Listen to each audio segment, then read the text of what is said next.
The fluorescent lights of Romano's Italian restaurant buzzed overhead like dying wasps, their harsh glare reflecting off the grease-stained floor I'd been scrubbing for the past hour.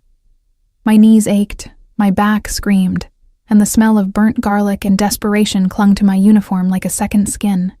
I could hear Marco's voice cutting through the kitchen, sharp, cruel, exactly as I remembered it. "Emma, table 6 needs water. Now." I pushed myself up from the floor, my joints protesting. 3 months since he'd thrown me out of our apartment. 3 months since he'd looked at me with those cold eyes and said the words that still echoed in my skull at night. "No one wants you. You're nothing. You'll always be nothing." And here I was, proving him right. Working at his uncle's restaurant because it was the only place that would hire me without references, without questions. The irony tasted more bitter than the espresso I'd burned earlier. I grabbed the water pitcher, my hands trembling slightly, not from the weight, but from exhaustion. Sleep had become a luxury I couldn't afford. Not in the cramped studio apartment I shared with 2 other girls. Not with the sounds of the city bleeding through paper-thin walls at all hours. The dining room was nearly empty. Monday nights always were. Just a few regulars picking at their pasta. An elderly couple in the corner, and my breath caught. Table 6 wasn't a table. It was a private booth in the back, the one Uncle Salvatore reserved for special guests, the one with the crimson velvet curtain that was always drawn, creating a pocket of mystery in our otherwise unremarkable establishment. Tonight, the curtain was pulled back. A man sat alone, though alone wasn't quite accurate. 2 other men flanked the entrance to the booth, standing with the kind of stillness that suggested coiled violence. They wore dark suits that probably cost more than my yearly salary, their eyes constantly scanning the room with professional paranoia. But it was the man in the booth who made my mouth go dry. He couldn't have been more than 30, devastatingly handsome in a way that seemed almost dangerous. Dark hair swept back from a face that could have been carved from marble, sharp cheekbones, a jaw that could cut glass, lips that suggested both cruelty and sensuality. He wore a black suit that fit him like it had been born on his body, a crisp white shirt open at the collar, revealing a glimpse of tanned skin. Even from across the room, I could feel the power radiating from him like heat from asphalt in summer. "Emma!" Marco's hiss snapped me back. "What are you waiting for? Don't make Mr. Valentino wait." Valentino. The name sent ice through my veins. Even I, who paid no attention to the whispers of the city's underworld, had heard that name. The Valentino family didn't just own businesses. They owned everything. Politicians, judges, entire neighborhoods. They were the invisible hand that shaped New York's darkness. And I was supposed to serve him water. My legs moved on autopilot, carrying me across the dining room. Each step felt like walking toward a cliff edge. The 2 guards watched me approach with eyes like black holes, absorbing everything, revealing nothing.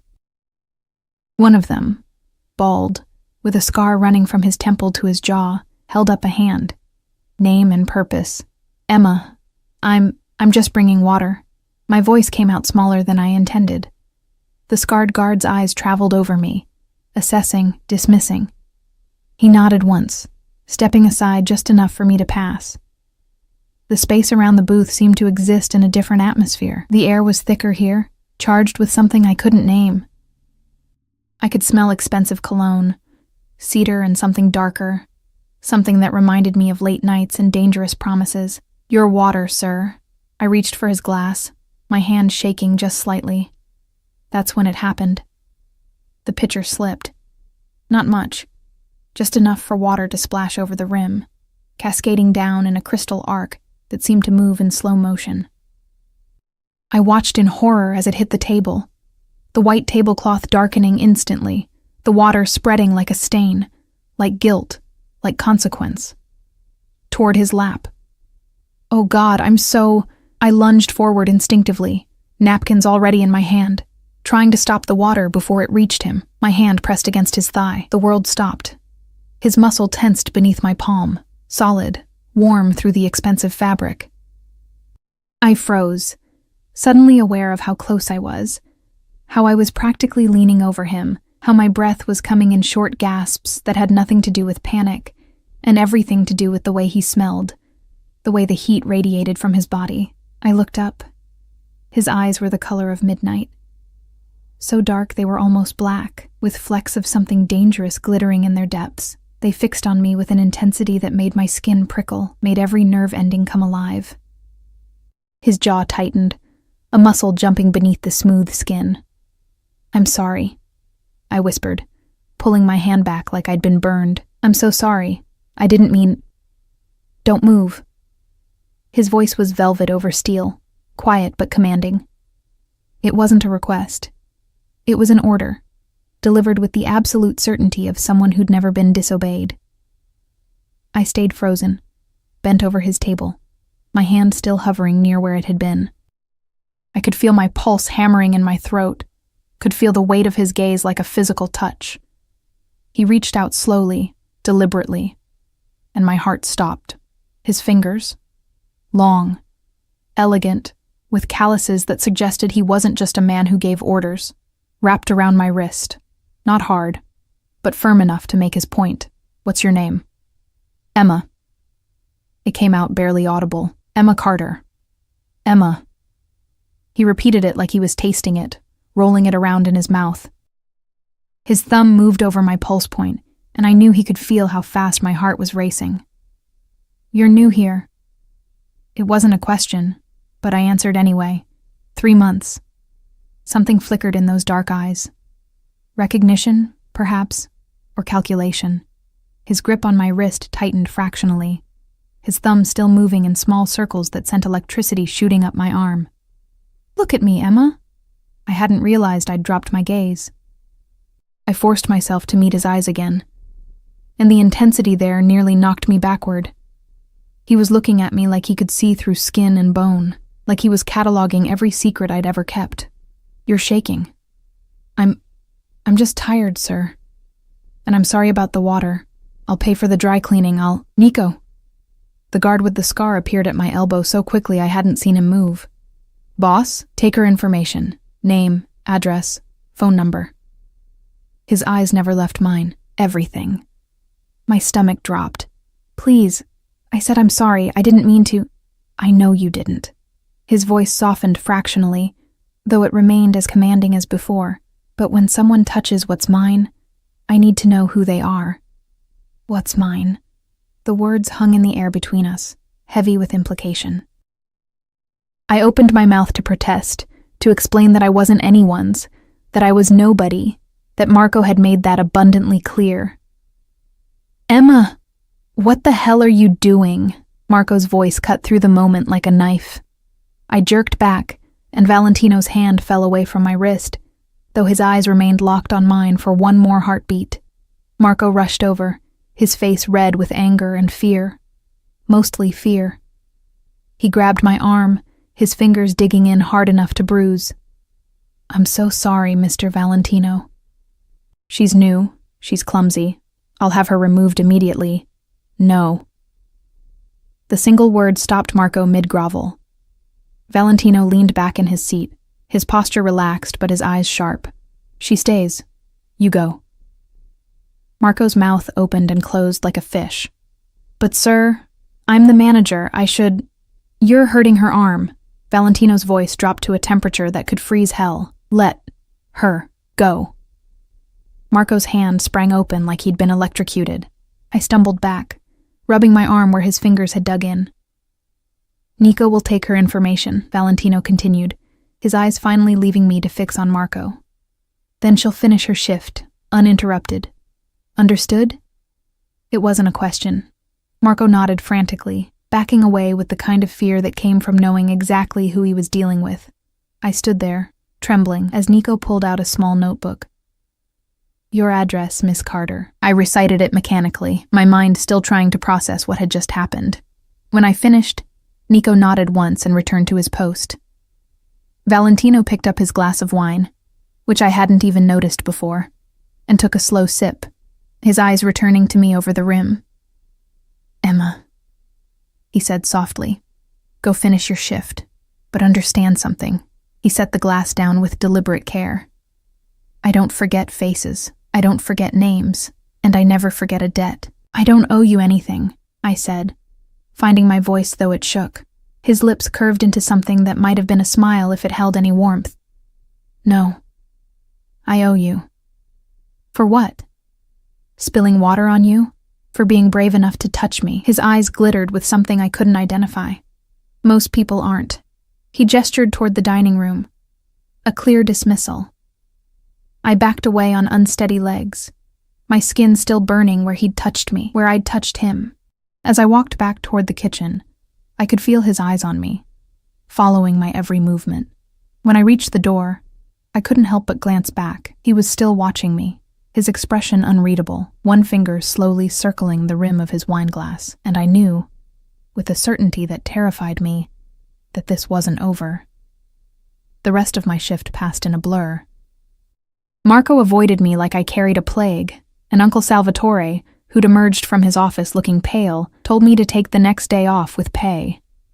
No one would explain why, but I saw how their hands shook when they spoke to me, how they looked at me like I was already a ghost. It was past midnight when I finally stepped out the back entrance into the alley, my body screaming for rest, my mind churning with questions. The November air bit at my exposed skin, and I pulled my threadbare coat tighter, my breath misting in the darkness. The alley was empty except for the dumpsters and the cats that prowled around them. I started walking toward the street, my footsteps echoing off the brick walls. I made it 3 steps before I heard it, the smooth purr of an expensive engine.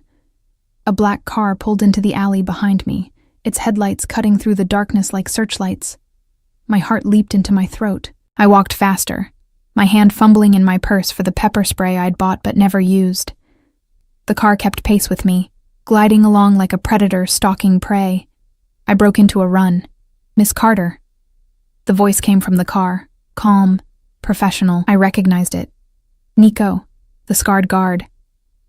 "Mr. Valentino requests your presence." I stopped running but didn't turn around. "Tell Mr. Valentino I'm tired and I want to go home. It's not safe for you to walk alone at this hour." The car pulled up beside me, and I could see Nico in the driver's seat now, his expression neutral. "Please, Miss Carter, get in the car. I'll take the bus." "The buses stopped running an hour ago.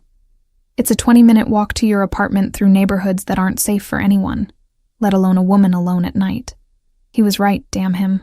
I'd done that walk before, my keys clutched between my fingers like claws, my heart in my throat every time a shadow moved. The back door of the car opened. Valentino sat in the darkness of the interior, barely visible except for the gleam of his eyes. "Emma, get in the car." It wasn't a request. I should have run. I should have screamed. I should have done anything except what I did. I got in the car. The car door closed behind me with a soft final click that sounded like a prison cell locking. The interior smelled of leather and that same cedar cologne, intoxicating, overwhelming. I pressed myself against the opposite door, maintaining as much distance as possible in the confined space. Valentino sat in perfect stillness, one arm draped along the back of the seat, his body angled toward me. In the dim light filtering through the tinted windows, his features looked carved from shadow and danger. "You're afraid of me," he observed, his voice carrying no particular emotion. "Should I be?" "Most people are." He tilted his head slightly, studying me with those midnight eyes. "But you got in the car anyway. You didn't give me much choice." "There's always a choice, Emma." The way he said my name, slow, deliberate, like he was claiming it, sent shivers down my spine. "You could have run. You could have screamed. But you didn't. Because I was tired. Because I was broke. Because some traitorous part of me wanted to know what happened next, wanted to understand why this dangerous man with his expensive suits and his armed guards had looked at me like I was something precious instead of invisible. "Where are we going?" I asked, my voice steadier than I felt. "Home. Your home." He gestured forward, and Nico began driving, the car gliding through the dark streets with barely a sound. "Unless you'd prefer somewhere else." "No." I swallowed hard. "Home is fine." Silence settled between us, thick and charged. I could hear my own breathing, too loud in the quiet car, could feel his presence like heat from a furnace, even across the seat. "Marco is your ex-boyfriend," Valentino said suddenly. Not a question, a statement. My head whipped toward him. "How did you—" I know everything that happens in my restaurants. His fingers drummed once against the leather seat. Uncle Salvatore is on my payroll, has been for 15 years. Which means everyone who works there is, by extension, under my protection. I don't need protection, no? His eyes gleamed in the darkness. The way he grabbed your arm suggests otherwise. The bruises forming on your skin suggest otherwise. I looked down at my arm, unable to see the marks in the dim light, but feeling the ache. It's nothing. Marco's just... careful. The word came out soft, deadly. Choose your next words very carefully, Emma. Because if you're about to defend a man who puts his hands on you in anger, I'll have to reconsider my opinion of your intelligence. Heat flooded my cheeks, part shame, part anger. You don't know anything about me. I know you've been working at Romano's for 3 months. I know you live in a studio apartment in Harlem with 2 roommates. I know your ex-boyfriend threw you out and you had nowhere else to go, so you took a job at his uncle's restaurant because you were desperate. He leaned forward slightly, his eyes never leaving mine. I know that when you spilled water on me tonight, your first instinct wasn't to apologize. It was to fix it, to help. Even when you were terrified, my throat tightened. You had me investigated. I had you researched. There's a difference. He reached into his jacket, and I tensed. But he only pulled out a phone, sleek, expensive, probably worth more than everything I owned. He tapped the screen a few times, then held it out to me. I took it hesitantly, looking at the screen. It showed a bank account. My bank account. The balance made my stomach drop, $247.32. How did you... Scroll down. I did, my hands shaking. Below my account balance was another number, this one freshly added. A deposit pending, $50,000. The phone slipped from my fingers. Valentino caught it before it hit the floor, his reflexes inhumanly fast. What is this? I whispered. Compensation. For the distress you suffered tonight, I spilled water on you. That doesn't warrant $50,000. No. He pocketed the phone, his expression unreadable. But having my employee assaulted in my establishment does. Consider it severance pay. Severance? I'm fired? You're done working at Romano's, yes. You're also done living in that apartment, done taking the bus, done pretending you're fine when you're one missed paycheck away from being on the street. Anger flared in my chest, hot and sudden. You can't just swoop into my life and rearrange it like I'm a chess piece. I don't know you. I don't want your money. Yes, you do. His voice remained calm, infuriatingly certain. You're just too proud to admit it, too used to suffering to recognize a way out when it's offered. This isn't a way out. This is a transaction.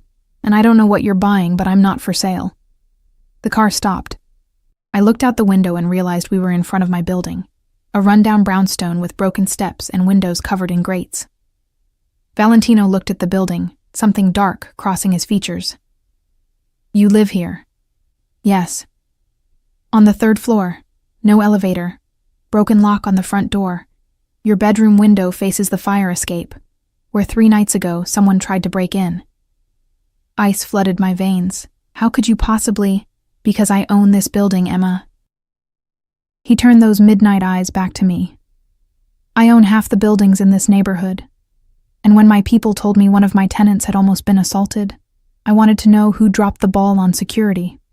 Your people didn't drop anything. I didn't report it. Why not? Because reporting things meant dealing with police, with questions, with systems that had never protected people like me. Because I'd learned that the only person I could rely on was myself. I reached for the door handle. Thank you for the ride. His hand shot out, wrapping around my wrist, the same wrist he'd held in the restaurant. His touch was firm, but not painful. His thumb finding my pulse point again. The money will be in your account by morning. Use it or don't. That's your choice. But you're not working at Romano's anymore, and you're not staying in this building. You can't tell me what to do. I can, actually. He pulled me closer, just slightly, just enough that I could see the flecks of silver in his dark eyes. But I'd prefer if you chose it yourself. Chose what? Safety. Comfort. A life where you don't have to be afraid every time you walk home at night. And what do you get out of it?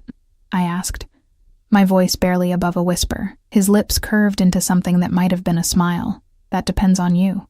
I'm not going to sleep with you for money. Good, because I don't pay for sex, Emma. When you come to my bed, and you will, it will be because you can't stay away, because you wake up thinking about me and go to sleep remembering how my hand felt on your skin. The confidence in his words, the absolute certainty, should have infuriated me. Instead, it sent heat pooling low in my belly, made my breath catch. You're insane, I managed. Perhaps. He released my wrist, but his eyes held me captive. Go inside, Emma. Lock your door. Tomorrow someone will come to help you move your things. Where you move to is your choice. I have several properties available, all safe, all secure, all yours if you want them. I don't want your charity. It's not charity. It's an investment. He leaned back, creating distance between us that somehow felt more intimate than closeness. You interest me. That doesn't happen often. I'd like to see what you do when you're not drowning. And if I refuse, if I stay here, keep living my life, then I'll be disappointed. But I don't force anyone into anything, Emma. The choice is always yours. His expression hardened slightly. Though I should mention that Marco will no longer be a problem. He won't bother you again. What did you do? Nothing he didn't deserve, and nothing permanent. I'm not completely unreasonable. He nodded toward the building. Go. It's late and you need rest. I opened the door, the cold November air rushing in. Before I could step out, his voice stopped me. Emma. I looked back. You touched me tonight. Do you know how rare that is? How long it's been since anyone dared to put their hands on me without permission? I shook my head. Neither do I.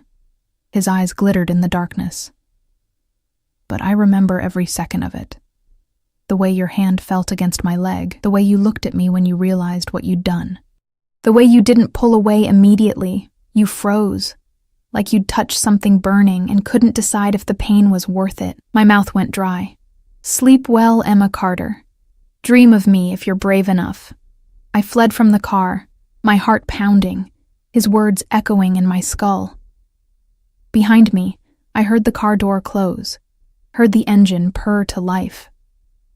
I didn't look back as I climbed the steps to my building, fumbled with my keys, pushed through the broken door. Only when I was inside my apartment, door locked and chained, did I let myself breathe. My phone buzzed. Unknown number. Check your bank account in the morning. The offer stands. DV. I stared at the message for a long moment, then deleted it. But I didn't block the number. That night, I dreamed of midnight eyes and dangerous promises, of cedar cologne and velvet voices. I dreamed of being trapped and free at the same time, of cages made of silk and chains made of choice. When I woke, pale morning light filtering through my thin curtains, I grabbed my phone with shaking hands. My bank balance, 50,147.32. I stared at the number until my eyes burned, until my roommate knocked on my door asking if I was okay, until I realized I was crying and couldn't remember when I'd started. The money was real.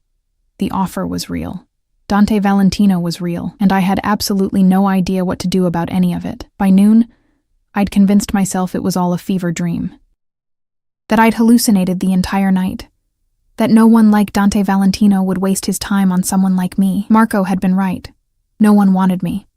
I was nothing. The knock on my door shattered that delusion. Emma Carter? The woman standing in my doorway looked like she'd stepped out of a fashion magazine.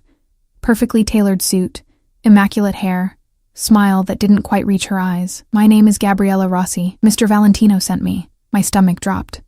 I didn't agree to anything. I'm aware.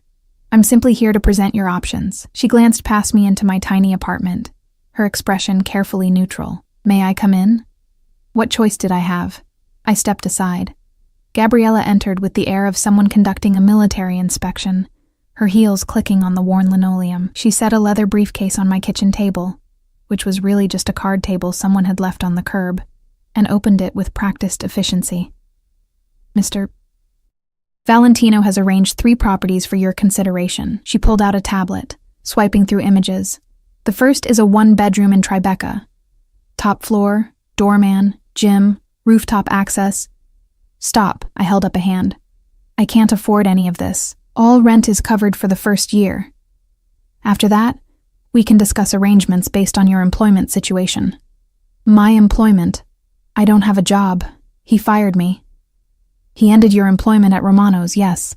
But Mr. Valentino believes in taking care of his investments.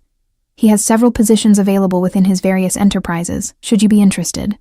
Gabriella's smile sharpened. All legitimate, I assure you. He owns restaurants, real estate companies, import businesses. He's in the Mafia. The words hung in the air. Gabriella's expression didn't change. Mr. Valentino is a businessman with diverse interests. What matters is whether you're interested in his offer of employment and housing, not speculation about his personal affairs. This is insane. Perhaps. Gabriella closed the tablet, but it's also an opportunity most people never receive.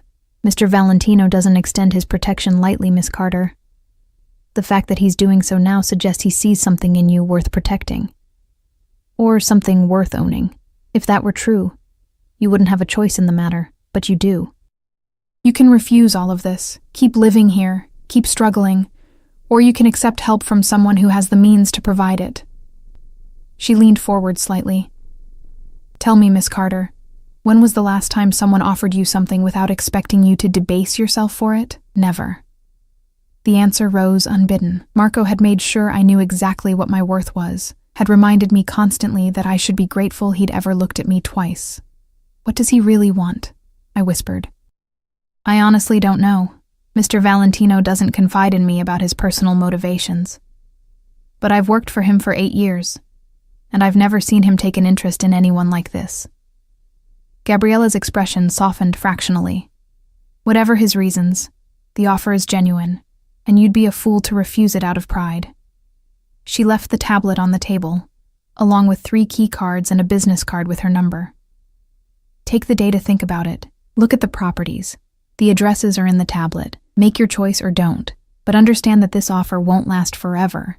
Mr. Valentino is many things, but patient isn't one of them. After she left, I sat at my card table for an hour, staring at the tablet. Then I grabbed my coat and went to see the apartments. The Tribeca apartment was obscene. Floor-to-ceiling windows overlooking the Hudson River, hardwood floors that gleamed like honey, a kitchen with marble countertops and appliances I didn't know how to operate. The bedroom was larger than my entire current apartment, with a walk-in closet that echoed when I stepped inside. I stood in the empty living room, my reflection ghostly in the windows, and felt the weight of it all pressing down on me. This wasn't help. This was possession dressed up as generosity. I left without taking the key. The second apartment in the Upper West Side was smaller, but no less elegant. Pre-war building with crown molding and a clawfoot tub that probably cost more than a car.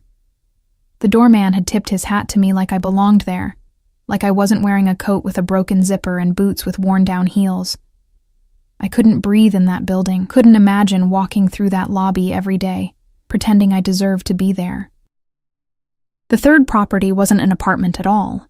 It was a townhouse in Greenwich Village, narrow and brick-faced, wedged between a coffee shop and a vintage bookstore. 3 stories, according to the tablet. Garden in the back. The key card opened a red door that looked like it had been there for 100 years. Inside, the air smelled like old wood and possibility. The first floor was open, living room flowing into a dining area. Kitchen with butcher block counters and windows overlooking a small garden where ivy climbed a brick wall. The furniture was minimal but comfortable, nothing ostentatious. Books lined built-in shelves, their spines cracked with use. Someone had lived here, someone who read, who cooked, who cared about light and space, and the way morning sun fell across wooden floors. I climbed the stairs, my hand trailing along the smooth banister. The second floor held a bathroom with subway tiles and a deep tub, and a bedroom that faced the garden. The bed was already made, white linens crisp and inviting. The third floor was a surprise, an artist's studio with skylights and exposed brick, empty except for an easel in the corner and paint-splattered drop cloths. I stood in that studio for 20 minutes, watching dust motes dance in the light, and felt something crack open in my chest. This wasn't a cage. This was a home. My phone buzzed. Unknown. Do you like it? DV. I stared at the message, my hands shaking. He was watching somehow, or having me watched. The The thought should have terrified me. Instead, I typed back, "How did you know about the studio?" The response came immediately. "I did my research. You studied art at NYU for 2 years before you ran out of money. You haven't painted since." I sat down on the floor, my back against the brick wall, and typed, "This is too much. Unknown. It's not enough. But it's a start. Why are you doing this?" 3 dots appeared, disappeared, appeared again. When his response finally came, it was longer than before. "Unknown. Because when you put your hand on my leg last night, you looked at me like I was human. Not a monster, not a bank account, not something to fear or use, just a man. Do you know how rare that is in my world? Do you know how long it's been since someone saw me instead of my reputation?" My throat tightened. I typed and deleted 3 responses before settling on, "I was terrified of you. Unknown. You were. But you touched me anyway. That's bravery, Emma. And I collect rare things. I'm not a thing. Unknown. No. You're a person who deserves better than the life you've been living. Let me give you that. No strings, no expectations. Just let me." I looked around the studio, at the light streaming through the skylights, at the easel waiting in the corner, thought about going back to my apartment with its broken lock and thin walls, about finding another job that would barely cover rent, about spending the rest of my life invisible and exhausted. Why should I trust you? Unknown. You shouldn't. I'm not a good man, Emma, but I keep my word, and I protect what's mine. You don't have to be mine, not in the way you're thinking, but you're under my protection now, whether you accept this house or not. The only question is whether you'll be comfortable while I keep you safe. That sounds like a threat. Unknown. It's a promise. There's a difference. I stood up, walked to the window, looked down at the garden. My fingers found my phone again. I'll take the house. But I want to work. I won't be kept. Unknown. Gabriella will send you employment options tomorrow. Choose whatever interests you. Or take time to paint. That's work too. When do I see you again? The 3 dots appeared and stayed for a long time. Unknown. Soon. When you're ready. For now, settle in. Make the house yours. I'll know when you need me. How? Unknown. I always know. The conversation ended there. I sat in the empty studio until the sun began to set, painting the brick walls gold, then amber, then shadow. Then I went back to my apartment and started packing. Moving took less time than I expected. I didn't own much. Clothes that barely filled 2 suitcases, books I'd collected from thrift stores, a few photographs of a family I barely spoke to anymore. My roommates barely looked up when I told them I was leaving, too absorbed in their own lives to question where I was going. Marco called 17 times that night. I blocked his number after the 5th voicemail, his voice progressing from confused to angry to something that sounded almost like fear. The next morning, a black car arrived. Not the one from before. This one was smaller, less intimidating. The driver introduced himself as Tommy, middle-aged with kind eyes and a Brooklyn accent. "Mr. Valentino wanted to make sure you got settled okay," he said, loading my pitiful belongings into the trunk. "He also wanted me to give you this." He handed me a phone, new, expensive, already activated. When I turned it on, there was only one contact saved, DV. "He said your old phone wasn't secure enough," Tommy explained, starting the car. "This one is, encrypted, untraceable, and before you ask, no, he's not tracking you. He just wants to make sure you can reach him if you need to." "How do I know he's not tracking me?" Tommy's eyes met mine in the rearview mirror, crinkled with what might have been amusement. "Miss Carter, if Mr. Valentino wanted to track you, he wouldn't need a phone. He'd just need to want to know where you were. That's how it works with him. He gets what he wants because people are too afraid not to give it to him, but he doesn't take. He asks, he offers, he makes it impossible to refuse, but he doesn't take. That's a very fine line, maybe. But I've worked for him for 12 years, and I've never seen him hurt someone who didn't deserve it. Make of that what you will." We drove through the city in silence after that, the morning sun turning everything to gold. When we pulled up to the townhouse, Tommy helped me carry my things inside, setting them in the entryway with careful precision. "There's food in the kitchen," he said. Gabriella had it stocked yesterday, and there's a package for you on the dining table. After he left, I found the package, a large flat box wrapped in brown paper. Inside were canvases, brushes, and paint supplies that probably cost more than my old car. No note, no explanation, just the tools to create, waiting for me to be brave enough to use them. I spent the afternoon unpacking, hanging my meager clothes in the closet that could have held 20 times more. The house was warm, the heating system working perfectly, unlike my old apartment where I'd worn layers to bed. I made tea in the beautiful kitchen, sat in the garden even though it was cold, watched the ivy sway in the wind. By evening, I was standing in front of the easel with a blank canvas, a brush in my hand, and absolutely no idea what to paint. My new phone buzzed. DV. Don't think. Just feel. Let your hand move. I stared at the message, then at the canvas. Slowly, I dipped my brush in black paint and made a single stroke across the white surface. Then another, and another. Hours passed. The sun set, the studio lights came on automatically, and I painted like someone possessed. Dark colors at first, blacks and grays and deep purples. But then other shades began to emerge. Crimson like the booth at Romano's. Gold like expensive cufflinks. Midnight blue like eyes that saw too much. When I finally stepped back, my hands cramping, my shoulders aching, I realized I'd painted a cage. But the door was open, and light was streaming through the bars, and I couldn't tell if something was escaping or entering. My phone buzzed again. DV. Better? Me. How did you know I needed to paint? DV. Because I know what it's like to have something essential locked away. Come to dinner tomorrow night. My heart stuttered. Where? DV. My home.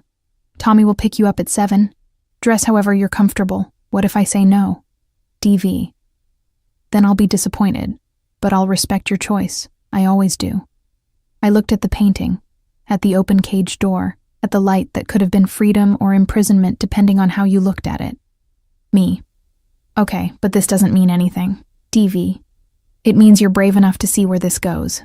That's everything. I tried on every piece of clothing I owned the next day. Nothing felt right. Everything was too worn, too cheap, too obviously not meant for dining with a mafia boss in his home. Finally, I settled on a simple black dress I'd worn to job interviews, paired with the only shoes I owned without scuff marks. In the mirror, I looked exactly like what I was. A girl playing dress-up, pretending to belong in a world that would eat her alive. Tommy arrived at precisely 7, his smile kind when he saw me. You look beautiful, Miss Carter. I looked terrified. That too. But Mr. Valentino appreciates honesty more than confidence. The drive took 40 minutes, heading north out of the city. I watched the buildings thin out, replaced by trees and walls and gates that suggested wealth beyond measure. When Tommy finally turned onto a private road, my stomach tightened. The house, if you could call it that, sat on a hill overlooking the Hudson. It was massive but elegant, all stone and glass, lights glowing warm in the gathering dusk. Gardens surrounded it, manicured but not ostentatious. A fountain burbled somewhere nearby. This is his home? I whispered. One of them, Tommy said. He has places in the city too, but this is where he comes when he wants privacy. The front door opened as we approached, and Nico stood there, the scarred guard from the restaurant. He nodded at Tommy, then turned his attention to me. Miss Carter, welcome. Mr. Valentino is in the dining room. The interior of the house was breathtaking. High ceilings, art that probably belonged in museums, furniture that looked both expensive and comfortable, but it didn't feel cold or sterile. Books were stacked on tables. A jacket was thrown over a chair. Music played softly from hidden speakers. Someone actually lived here. Nico led me through the house, our footsteps echoing on marble floors, until we reached a set of double doors. He opened them, then stepped back, allowing me to enter alone. The dining room was smaller than I expected. Intimate despite its elegance, a table set for 2, candles flickering, windows overlooking the darkening river. And standing by those windows, silhouetted against the dying light, was Dante Valentino. He turned as I entered, and the breath left my lungs. He wore black again, seemed to be his signature, But tonight it was just slacks and a shirt with the sleeves rolled to his elbows, revealing forearms corded with muscle and marked with scars. His hair was slightly mussed, like he'd been running his hands through it. He looked younger somehow, less like a predator and more like a man. A dangerously beautiful man who was looking at me like I was the only thing in the room worth seeing. Emma. My name on his lips sent shivers down my spine. You came. I said I would. People often say things they don't mean. He moved toward me with that predatory grace, stopping just close enough that I could smell his cologne. Thank you for being honest. I'm always honest. Sometimes stupidly so. His lips curved. I'm counting on that. He pulled out a chair for me, his hand brushing my shoulder as I sat. The touch lasted only a second, but left my skin burning. He took the seat across from me, close enough that our knees almost touched under the table. I hope you like Italian, he said. I had my chef prepare something special. You have a chef. I have many people who work for me.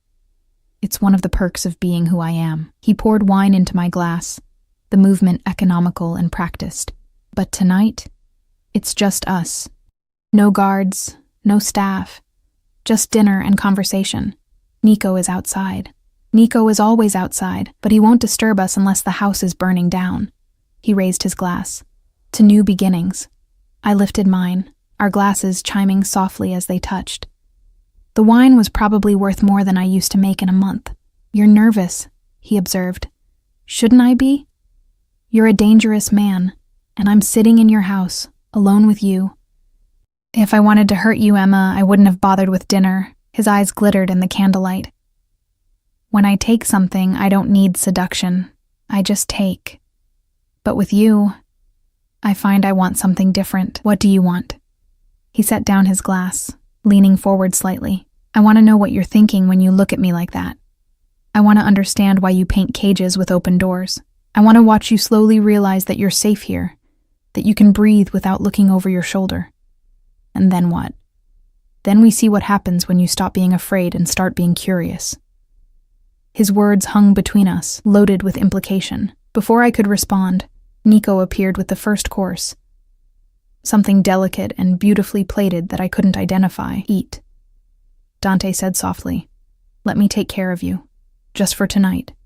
And God help me, I did. Dinner was a revelation, not just the food. Though every bite was exquisite, flavors I'd never experienced, ingredients I couldn't pronounce. But the conversation. Dante asked questions that pierced through small talk, that demanded real answers. What did I paint before I stopped? What did I dream about? What made me feel alive? And he listened. Actually listened, his dark eyes never leaving mine. His attention so complete it felt like being seen under a microscope. Not judged, just observed. Catalogued. Understood. You're doing it again, I said halfway through the main course. My tongue loosened by wine and his unsettling focus. Doing what? Looking at me like I'm a puzzle you're trying to solve. Perhaps you are. He set down his fork, leaning back in his chair. The candlelight cast shadows across his face, making him look older, harder. Most people I meet want something from me. Money, power, protection. They come to me with angles, with schemes, with fear barely hidden behind forced smiles. But you, he tilted his head. You don't want anything. You're not trying to manipulate or seduce or survive me. You're just here, present, real. You say that like it's rare. In my world, it's extinct. He reached across the table, his fingers brushing mine where they rested near my wine glass. Do you know what I did today, Emma? I shook my head, my skin burning where he touched me. I sat through 3 meetings about territory disputes. I authorized payment to city officials who pretend they're not in my pocket. I dealt with a traitor in my organization who thought he could steal from me without consequences. His voice remained conversational, almost gentle. But something dark flickered in his eyes. I live in a world where trust is currency, and betrayal is inevitable, where everyone has a price, and loyalty lasts exactly as long as the checks clear. That sounds lonely. His fingers tightened on mine. It is. But then you spilled water on me and looked at me like I was just a man who needed help. And I thought, what would it be like to have someone look at me that way every day, Someone who doesn't flinch when I enter a room, who doesn't calculate angles when they speak to me. You barely know me. I know enough. I know you're kind despite having every reason to be bitter. I know you're talented, but convinced yourself you're not. I know your ex-boyfriend spent 3 years telling you that you were worthless, and part of you still believes him. He stood, moving around the table until he was beside me, looking down with an intensity that stole my breath. I know that when I touch you, your pulse races, and I know you hate yourself a little for responding to me. He wasn't wrong. God, he wasn't wrong about any of it. What do you want from me, Dante? The question came out as a whisper. He reached down, his fingers sliding under my chin, tilting my face up to his. Everything. But I'll settle for honesty. His thumb brushed my lower lip, and I couldn't suppress the shiver that ran through me. Tell me you don't feel this. Tell me you don't lie awake thinking about my hand on your skin. Tell me you're not curious what it would be like to let me take care of you, to stop fighting and just surrender. I'm terrified, I breathed. Good. Fear means you understand the stakes. He leaned down, his lips hovering inches from mine, his breath warm against my skin. But I'm terrified too, Emma, because I don't do this. I don't invite women to my home. I don't cook for them. Yes, I cook tonight. My chef is actually visiting his mother in Sicily. I don't sit here and bleed out my loneliness hoping they'll understand. Then why? Because you make me want to. His voice dropped to something rough, raw. Because for the first time in longer than I can remember, I want something more than power, or control, or revenge. I want you. Your laugh. Your art. Your terrible habit of saying exactly what you're thinking. I want to watch you paint in that studio I set up. I want to know what you look like when you're not exhausted or afraid. He stopped himself, pulling back with visible effort, his jaw clenched, a muscle jumping beneath the skin. I'm saying too much, he muttered, running a hand through his hair. You should go. Tommy will take you home. No. The word surprised us both. I stood, my legs unsteady, and closed the distance between us. Up close, I could see details I'd missed before. Faint scars on his knuckles, a thin white line along his jaw, the way his eyes weren't pure black, but swirled with deep brown and gray. I don't want to go, I said. I want to understand this, whatever this is. This is dangerous. Everything about you is dangerous. Exactly. His hands came up to grip my shoulders, not hard, but firm, holding me in place. I'm not a good man, Emma. The things I've done, the choices I've made, they don't wash clean. People fear me for reasons that have nothing to do with my reputation and everything to do with what I'm capable of. Are you trying to scare me away? I'm trying to give you a chance to run before it's too late. I reached up slowly, my hand shaking, and pressed my palm against his chest. His heart thundered beneath my touch, racing as fast as mine. What if I don't want to run? Something broke in his expression. Control slipping, the mask cracking.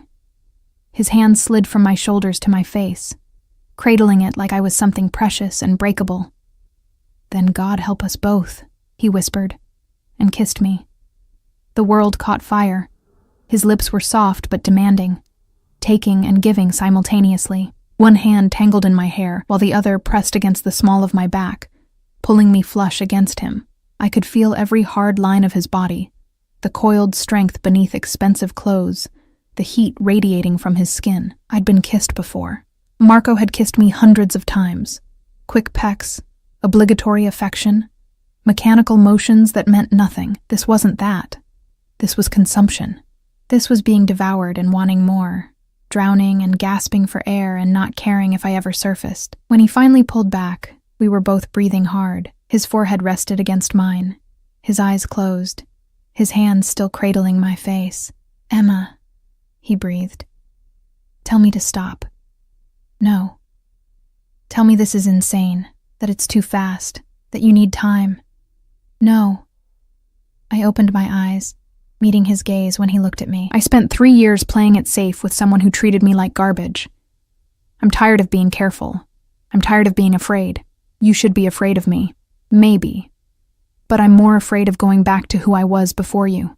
My hands fisted in his shirt. Show me what happens when I stop running. The sound he made was almost a growl.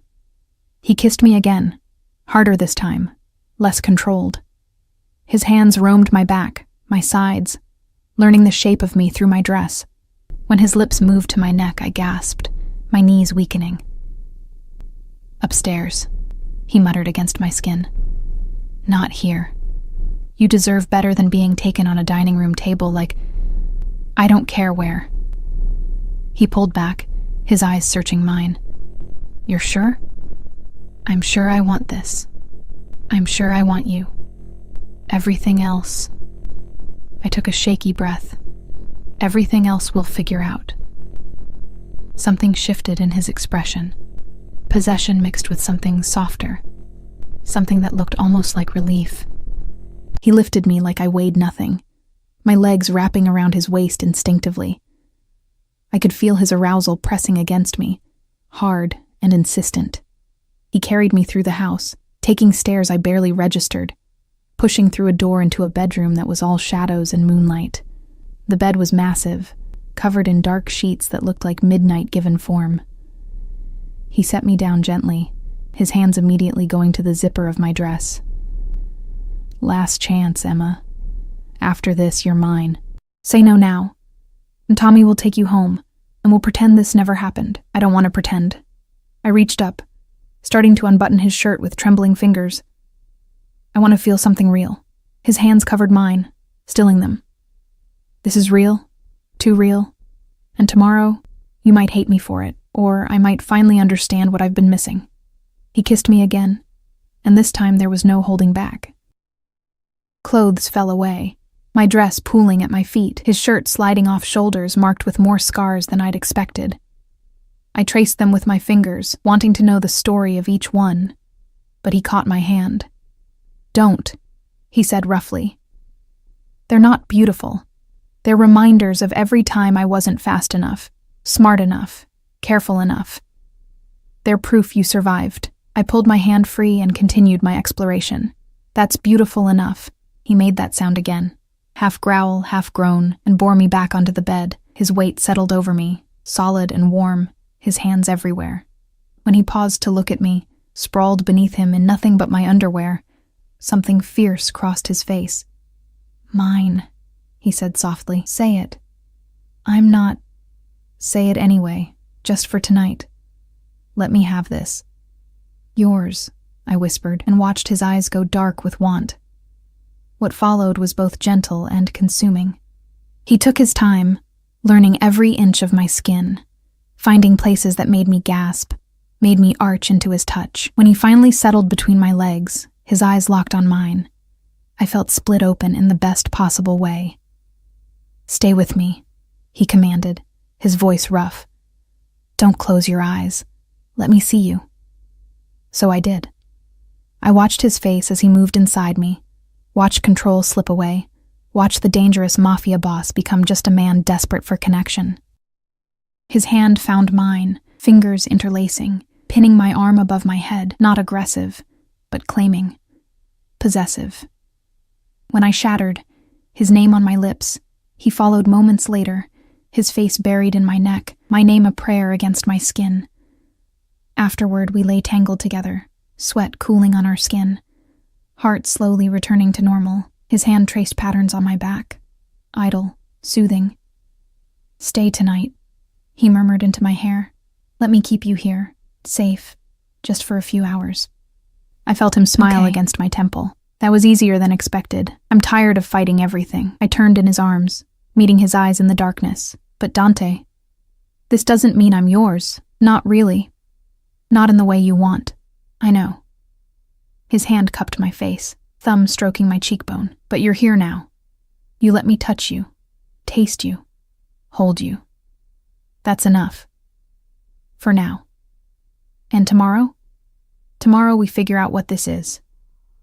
But tonight," he pulled me closer, tucking my head under his chin. "Tonight, just sleep. I've got you." And surrounded by his warmth, his scent, the steady beat of his heart, I did. I woke to gray morning light and the smell of coffee. Dante sat in a chair by the window, fully dressed in fresh clothes, watching me with an expression I couldn't read. A mug steamed on the nightstand beside the bed, cream, No sugar. Exactly how I liked it. You remembered, I said, my voice rough with sleep. I remember everything about you. He stood, moving to sit on the edge of the bed. How do you feel? Confused, satisfied, terrified.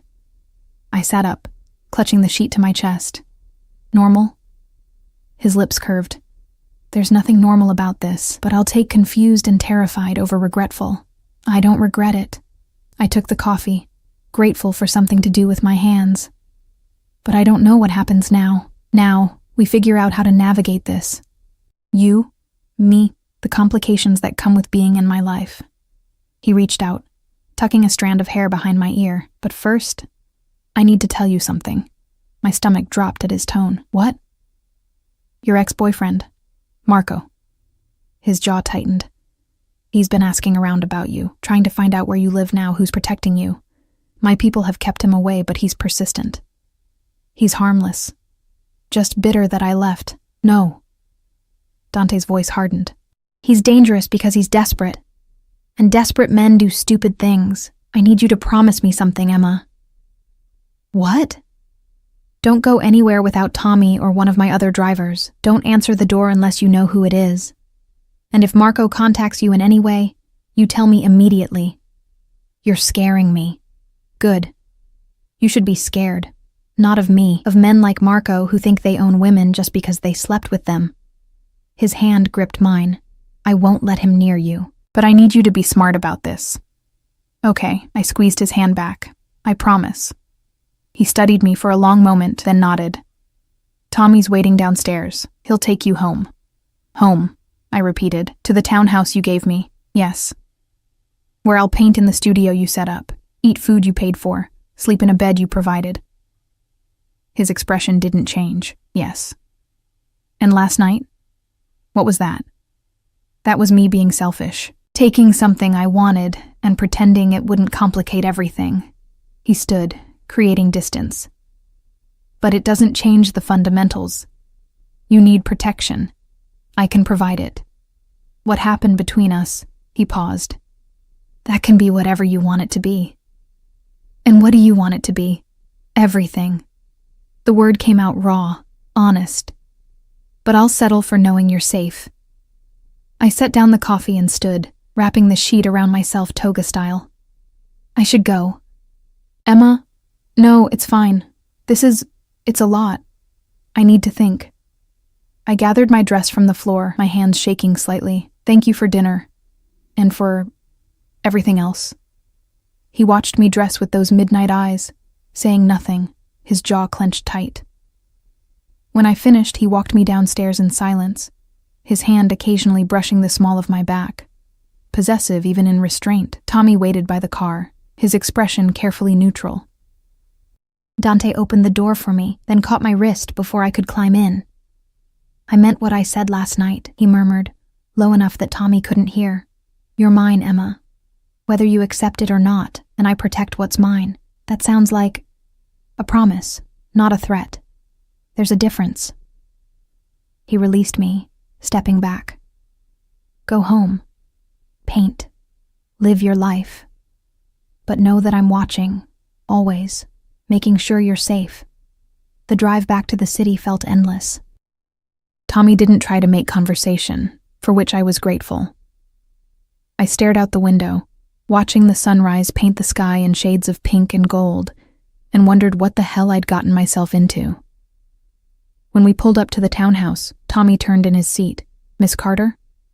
For what it's worth, I've never seen him like this. With anyone. Like what? Vulnerable. He smiled slightly. It's good for him. Keeps him human. Inside the townhouse, I stood in the studio and stared at the painting I'd made. The open cage, the light streaming through. Then I picked up a brush and began to paint again. This time I added a figure standing in the doorway. Not entering, not leaving, just waiting, deciding. My phone buzzed. DV, thank you for last night. For trusting me, even though you shouldn't, me. I still don't know if I do. DV, that's fair. Trust is earned, not given. I'll earn yours, Emma, however long it takes. I stared at the message, then at my painting, then out the window at the city beyond. And I realized I was already standing in the doorway. The only question was which way I'd step. 3 weeks passed in a strange, suspended reality. I painted every day, the studio becoming my sanctuary. Canvases lined the walls, some abstract explosions of color, others more deliberate.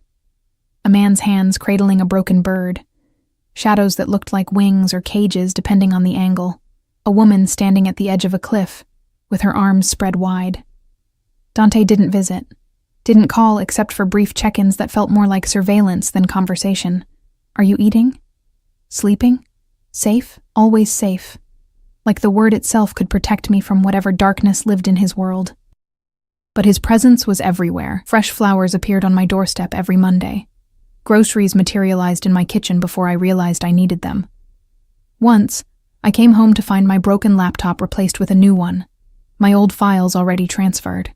He's courting you, Gabriella explained during one of her weekly visits, ostensibly to discuss job options, but really to check on me. In his way, showing you he can take care of you without demanding anything in return. It feels like I'm a pet he's keeping. Does it? She raised an eyebrow. Or does it feel like someone finally noticed you exist and decided you deserved better? I couldn't answer that. Because she was right, and I hated how much I'd started to depend on his invisible care, how I'd catch myself wondering what he was doing, if he thought about that night as much as I did. Marco's attempts to contact me had stopped after the first week, abruptly, completely. I didn't ask what Dante had done, didn't want to know. Then on a Tuesday afternoon while I was mixing paint, my phone rang. Not the encrypted one Dante had given me, my old phone, the one I'd kept out of stubborn independence. Unknown number. I almost didn't answer. Emma Carter? The voice was female, crisp, professional. My name is Detective Sarah Chen. I'm with the NYPD. I'd like to ask you some questions about Dante Valentino. My blood turned to ice. I don't know what you're talking about. Miss Carter, we know you've been living in a property owned by Mr. Valentino. We know his driver has been transporting you. We know you had dinner at his estate. A pause. We're building a case, and we could really use your cooperation. I have nothing to say. Even if it could help put a dangerous criminal behind bars? Even if your testimony could... I hung up, my hands shaking so badly I nearly dropped the phone. It rang again immediately. I turned it off, staring at the black screen like it might explode. The encrypted phone buzzed in my pocket. DV. The police contacted you. Not a question. A statement. He really did know everything. Me. How did you... DV. I need you to listen very carefully. Do not speak to them. Do not answer their questions. Do not try to help them. Me. Are you guilty of what they think you are? The 3 dots appeared and disappeared several times. When his response finally came, it was longer than usual. DV. I've done things that would horrify you. Made choices that keep me awake at night, but I've also protected people who couldn't protect themselves, provided for families who would have starved, kept order in chaos. The law sees everything in black and white. My world exists in shades of gray so dark they're almost black. Am I guilty? By their standards, absolutely. By mine, I sleep fine. Me. That's not reassuring. DV. It's honest, which is what you asked for. Me. What happens if I talk to them? DV. To you? Nothing. I'd never hurt you, no matter what you did. To them, they'd get information they can't use because I'm too careful. To us, this thing between us, whatever it is, would be over, because I can't be with someone who doesn't understand that loyalty is the only currency that matters in my world. I stared at the message, my throat tight. He was asking me to choose, him or the law, safety or righteousness, the man I was falling for, or the principles I'd been raised with. Me, I need to think. DV, take all the time you need. But Emma, be smart. Detective Chen isn't trying to help you. She's trying to use you. I sat on the studio floor for an hour, phone clutched in my hand, mind spinning. The painting behind me, the woman on the cliff, suddenly felt prophetic. Jump and hope you fly, or step back to solid ground. My old phone buzzed with a text. Detective Chen. We can protect you. Whatever hold he has on you, we can break it. Call me. I looked between the two phones, one representing law and order and doing the right thing, the other representing a man who'd given me everything and asked for nothing except trust. I picked up the encrypted phone and called him. He answered on the first ring. Emma, I won't talk to them, I said. Not because you told me not to, but because I don't know anything worth telling. I don't know your business. I don't know what you do. I just know. I swallowed hard.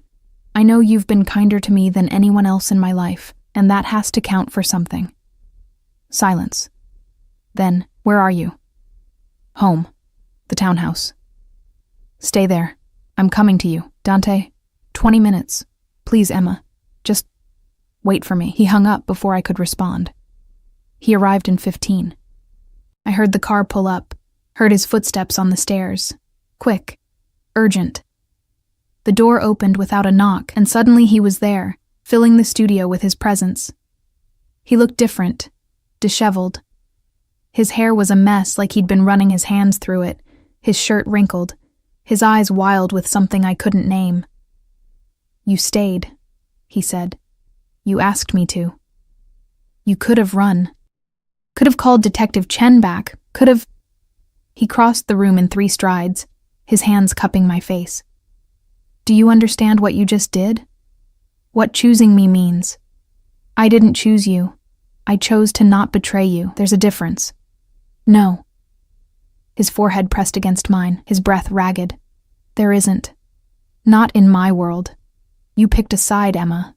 Mine. And that changes everything. I don't understand. The police will come after you harder now.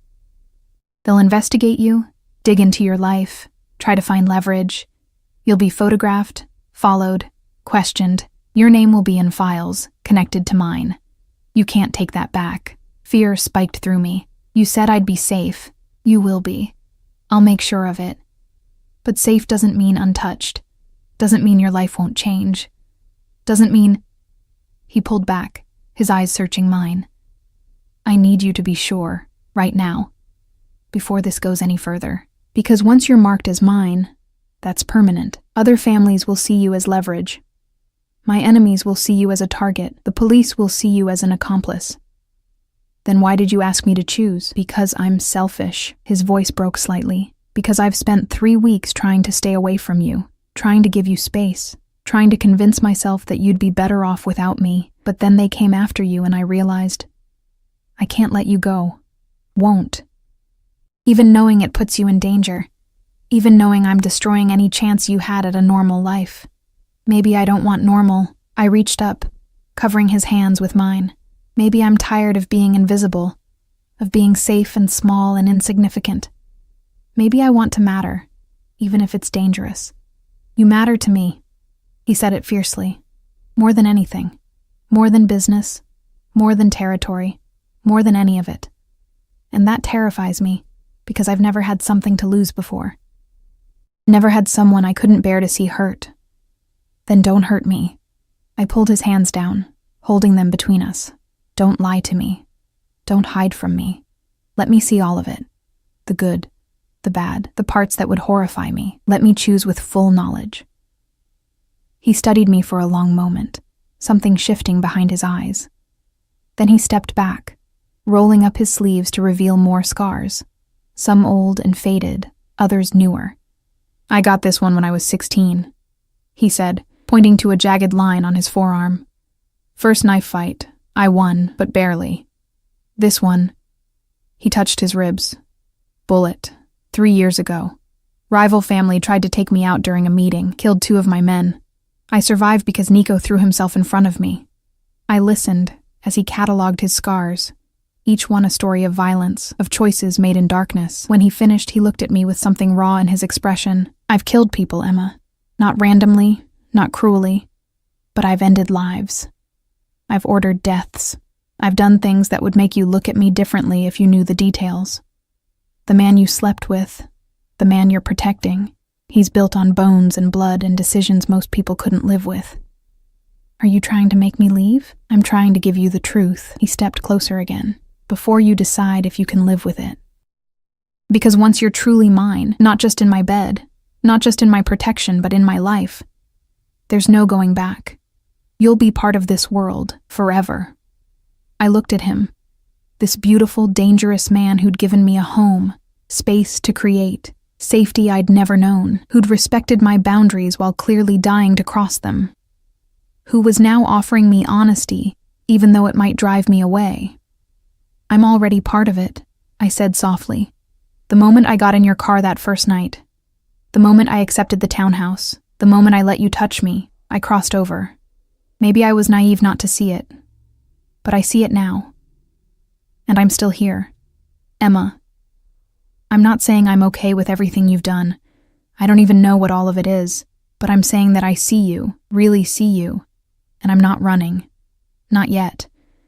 Maybe that makes me stupid or naive or complicit, but it's the truth. He closed his eyes, his jaw working. When he opened them again, they were fierce with possession and something deeper. You're mine, he said. Say it for real this time, not just for a night. What does that mean?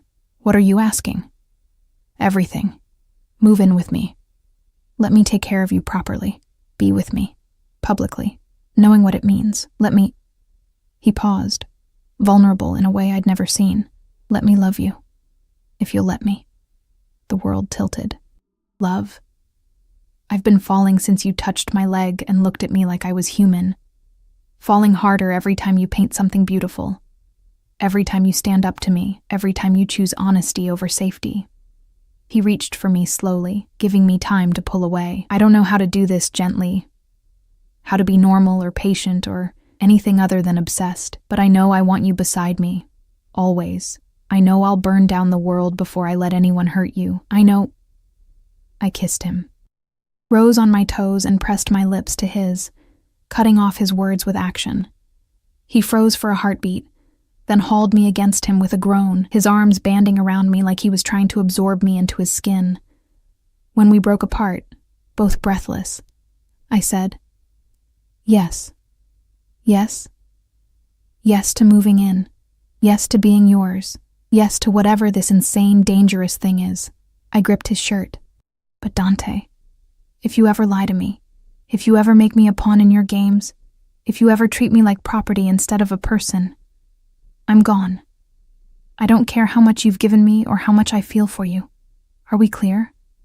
Crystal. He kissed me again, softer. I promise. No lies, no games, just us figuring this out together. Even when it's hard, especially then. He picked me up, carrying me out of the studio and down the stairs. What are you doing? Taking you home. My home. Where you belong. He paused at the door, looking at me seriously. Last chance, Emma.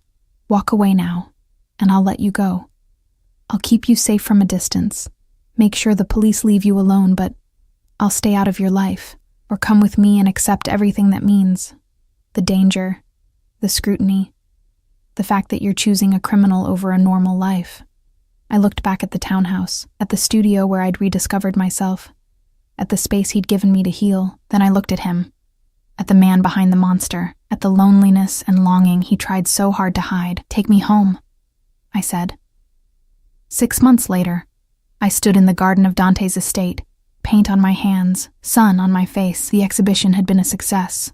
My first showing in 3 years, every piece sold, critics actually using words like raw and powerful and emerging talent.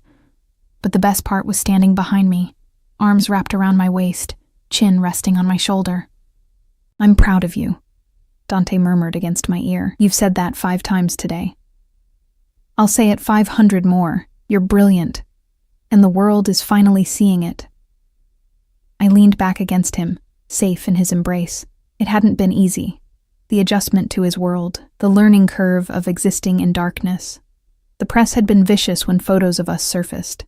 The police had questioned me twice more before finally accepting I had nothing to give them, but I'd survived. More than that, I'd thrived. Detective Chen called again, I said quietly. His arms tightened fractionally. What did she want? To warn me.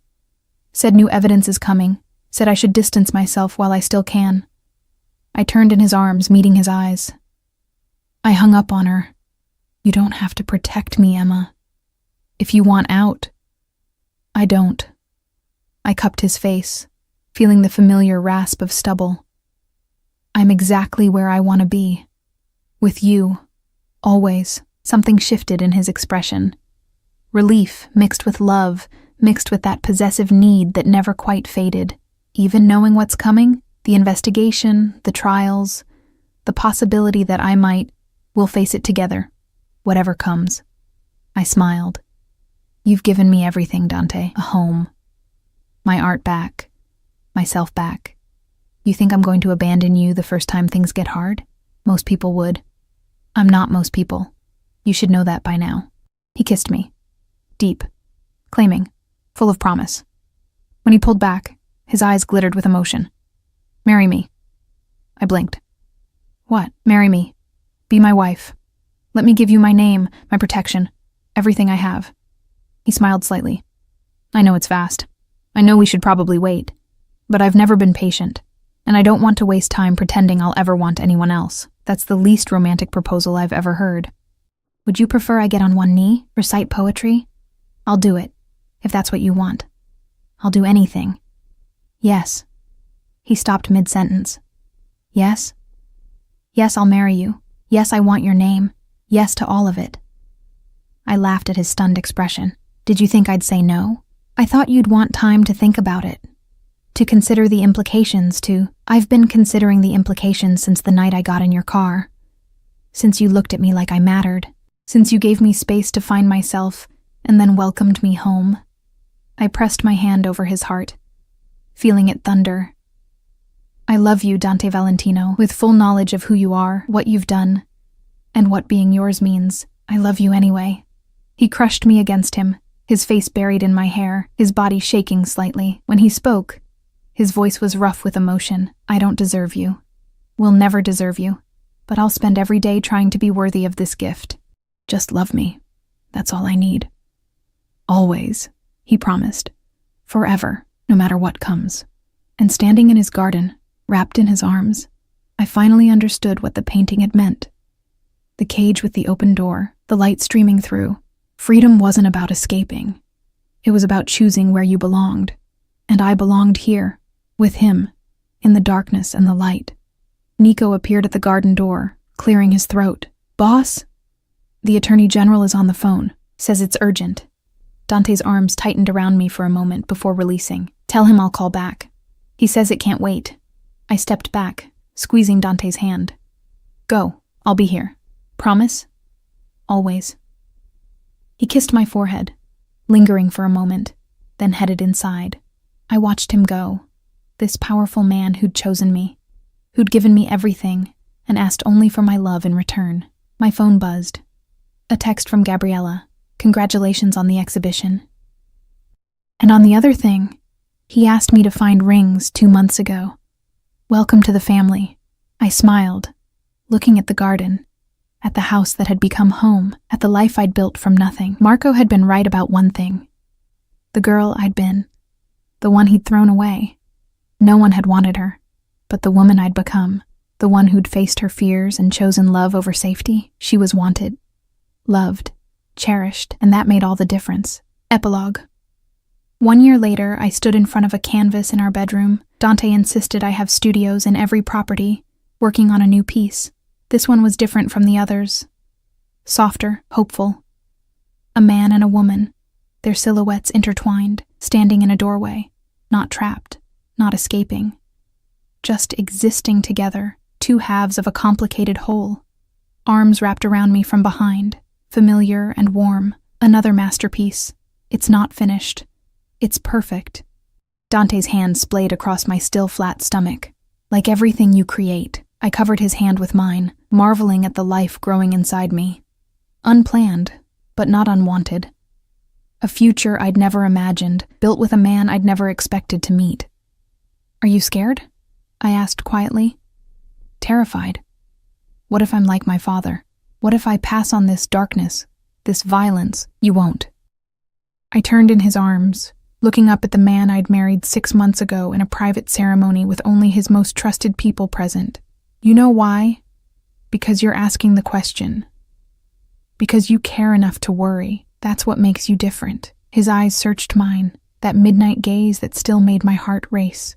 I love you. I know. I smiled. And I love you. Our child will know love, safety, and freedom. Even if we have to fight for it. Always fighting, he murmured, but he was smiling. My fierce Emma. Outside, the sun set over the Hudson, painting our room in shades of gold and amber. Tomorrow would bring new challenges. The investigation was ongoing. Territory disputes never ended, and raising a child in his world would be complicated. But tonight, wrapped in his arms, I was exactly where I belonged, free, loved, home.